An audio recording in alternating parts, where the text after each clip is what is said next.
उधर बैठकर, अपने देश में बैठकर दूसरे देश में वीडियो कॉन्फ्रेंसिंग के थ्रू काम कर सकते हैं।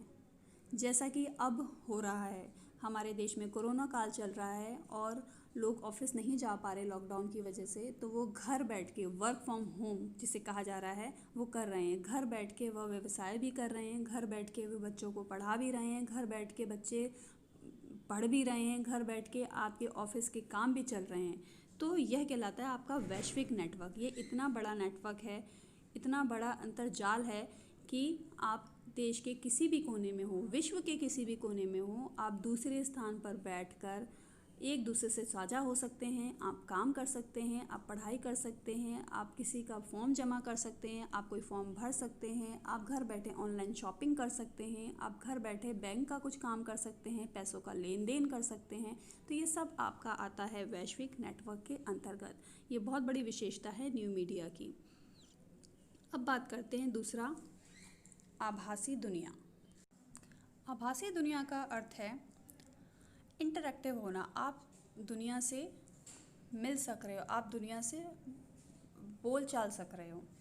जैसे अगर हम बात करते हैं दूसरे मीडियाओं की, तो अगर आप प्रिंट मीडिया की बात करते हैं तो आपने अखबार पढ़ा, वो आपने पढ़ा और आपने अखबार रख दिया।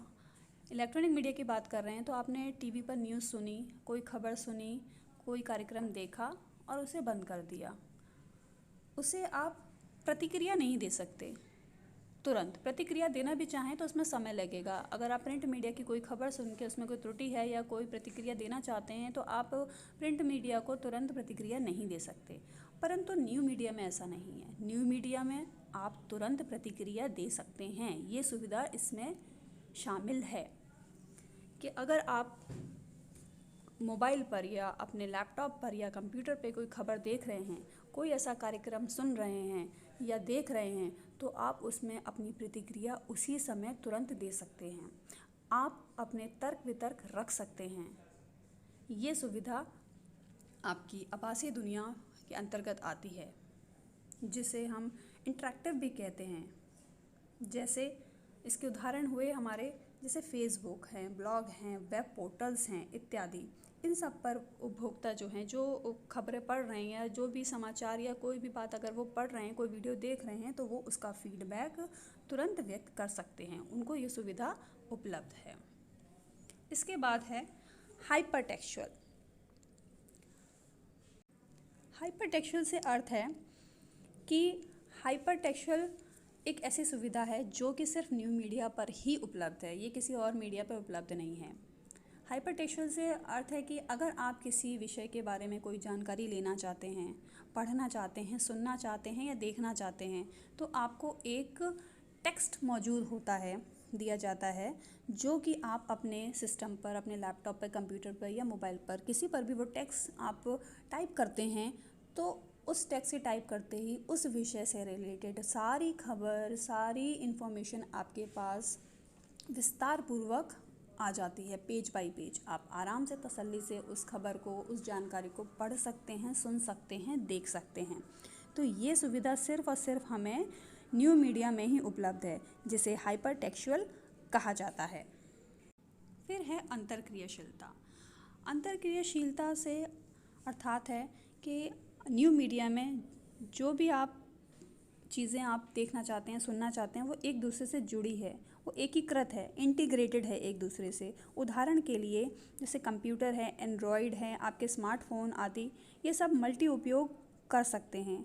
आप एक दूसरे से ये जुड़े हुए हैं, जिससे आप इंटरनेट आधारित होने के कारण सभी समाचार, सभी संचार माध्यम आपस में एकीकृत हुए हैं और इसे आप एक साथ सुविधा उपलब्ध कर सकते हैं। फिर है आपका डिजिटल सिमुलेशन। डिजिटल सिमुलेशन से अर्थ है कि न्यू मीडिया के आने की वजह से हर चीज़ डिजिटल हो गई है। आज हर चीज़ डिजिटल हो गई है। इसका उदाहरण बहुत आसान तौर पे मैं आपको समझाती हूँ। जैसे पहले हम रेडियो पर कोई कार्यक्रम सुनना चाहते थे तो हम क्या करते थे, हम उस रेडियो के पहियों को घुमाते थे और सुई को इधर से उधर सेट करते थे। जब वो सेट होती थी तब हमें वह पर्टिकुलर कार्यक्रम सुनने को मिलता था। परंतु आज ऐसा नहीं है।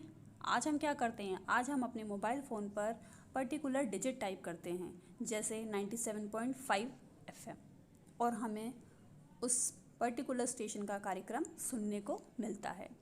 तो ये है डिजिटलाइजेशन। हर चीज़ में डिजिट आ गई हैं, क्योंकि इंटरनेट सिर्फ डिजिट की भाषा समझता है, 010101, उसे दूसरी भाषा समझ में नहीं आती। तो न्यू मीडिया जो है वो आपका डिजिटल सिविलाइजेशन है। इसके साथ और भी विशेषता हैं, जैसे वर्चुअल हो गया है। न्यू मीडिया हमारा क्या है, वर्चुअल है। वर्चुअल से मतलब है कि आपके जो अन्य मीडिया हैं, जैसे प्रिंट मीडिया की बात करते हैं तो प्रिंट मीडिया जैसे अखबार हैं, आपके मैगजीन्स हैं, पत्रिकाएं हैं, उन्हें क्या हम छू सकते हैं, पढ़ सकते हैं, उठा सकते हैं, देख सकते हैं, उन्हें संभाल कर रख सकते हैं। पर न्यू मीडिया में जो भी आप खबर सुन रहे हैं, देख रहे हैं, या पढ़ रहे हैं, उनको आप छू नहीं सकते। वो आपके एनिमेटेड होती हैं आपके मोबाइल पर या आपके लैपटॉप पर, तो इसलिए इसको वर्चुअल कहा जाता है। तो न्यू मीडिया की एक विशेषता और है जिसे वर्चुअल कहा जाता है। अब बात कर लेते हैं हम न्यू मीडिया के सिद्धांतों के बारे में। न्यू मीडिया के कुछ निम्नलिखित सिद्धांत भी हैं, जैसे पहला है संख्यात्मक प्रतिनिधित्व। संख्यात्मक प्रतिनिधित्व क्या होता है? क्योंकि सभी नए मीडिया ऑब्जेक्ट्स डिजिटल कोड से बने होते हैं, अनिवार्य रूप से संख्यात्मक होते हैं, सभी नए मीडिया ऑब्जेक्ट्स को गणनीय रूप से वर्णित किया जा सकता है। इसमें संख्याओं और कोड को पर्दे के पीछे से संचालित करने की ओर ध्यान आकर्षित करने का प्रयास करते हैं। इसी प्रभाव को प्राप्त करने के लिए उपयोग किए गए कोड के साथ माउस का X और Y निर्देशित प्रदर्शित किया जाता है, तो ये संख्याओं के रूप में होता है, इसलिए इसको संख्यात्मक प्रतिनिधित्व कहा जाता है। फिर बात करते हैं हम दूसरे सिद्धांत के प्रिंसिपल की, जो है प्रतिरूपता। प्रतिरूपता में पिक्सेल्स, चित्र, पाठ, ध्वनियाँ, फ्रेम, इन जैसे स्वतंत्र तत्वों का नया रूप बनाते हैं। इन तत्वों को अन्य कार्यों में स्वतंत्र रूप से संबोधित और पुनः उपयोग किया जा सकता है। प्रतिरूपता न्यू मीडिया संचारात्मक कंप्यूटर प्रोग्रामिंग के मॉड्यूलर चरित्र से संबंधित है, जैसे जावा और C++। इसमें स्वतंत्र कार्य या उप कार्यक्रमों में एक साथ कार्य किया जा सकता है, इनको एक साथ लाया जा सकता है। अब बात कर लेते हैं हम स्वचालन की। स्वचालन को कंप्यूटर प्रोग्राम में देखा जा सकता है, जो उपयोगकर्ताओं को उपयोग करके मीडिया ऑब्जेक्ट बनाने या संशोधित करने की अनुमति देता है। अगर हम कोई प्रोग्राम बना रहे हैं, उपभोक्ता हैं, कोई ऑब्जेक्ट तैयार कर रहे हैं, तो हमें उसकी अनुमति मिलती है या नहीं, ये संशोधित करता है। फिर बात करते हैं परिवर्तनशीलता। न्यू मीडिया ऑब्जेक्ट एक बार और सभी के लिए निश्चित नहीं होते, इसमें परिवर्तन होता रहता है। कभी कोई और ऑब्जेक्ट होता है, कभी कोई और ऑब्जेक्ट होता है। इसका एक उदाहरण हाइपरटेक्सचुअल था, इंटरैक्टिव मीडिया के में पाया जाता है, जो उपयोगकर्ता को एक पाठ के माध्यम से अलग अलग